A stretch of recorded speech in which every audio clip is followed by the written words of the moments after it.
Hi hello. ఈరోజు ఈనాడు వార్తలు చూసుకుంటే పట్టాదారి పాస్ పుస్తకాలు ఇక రాజముద్రతో ఇస్తామని చంద్రబాబు చేసిన వ్యాఖ్యను హైలైట్ చేస్తూ ఒక వార్త ఇచ్చింది. అదేవిధంగా ఎన్డీఏలో ఎన్డీఏతో ఇండియా డి అని ఒకటి ఇచ్చారు. మరి స్పీకర్ ఎన్నికపైన కుదరని ఏకాభిప్రాయం అంటూ అధికార పార్టీ అభ్యర్థిగా ఓం బిర్లా అంటూ ప్రతిపక్షం తరపున కె సురేష్ 48 ఏళ్ల తర్వాత పోటీ అంటూ ఒక వార్త ఇచ్చారు. తెచ్చిన పెట్టుబడులెన్ని, నంజుకున్న భూములెన్ని అని ఒక వార్త ఇచ్చారు. ఎందుకంటే గత ప్రభుత్వంలో సంబంధించిన పెట్టుబడులు, అదేవిధంగా ఎన్ని భూములు తీసుకున్నారనే విషయం మీద పరిశీలన చేస్తున్నట్టుగా ఒక వార్త ఇచ్చారు. ఇక్కడ మనం చూసుకోవచ్చు, మన తెలుగుకి ఎంత వాల్యూ ఇస్తున్నారో చూసుకోవచ్చు. తమిళనాడు ఎంపీ తెలుగులో ప్రమాణం అని ఒక వార్త ఇచ్చారు.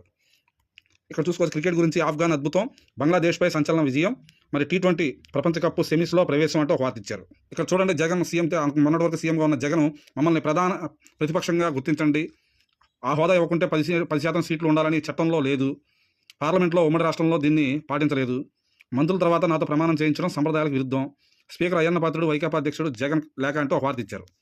సీఎం జగన్ రాసిన లేఖ గురించి ఒక వార్త ఇచ్చారు.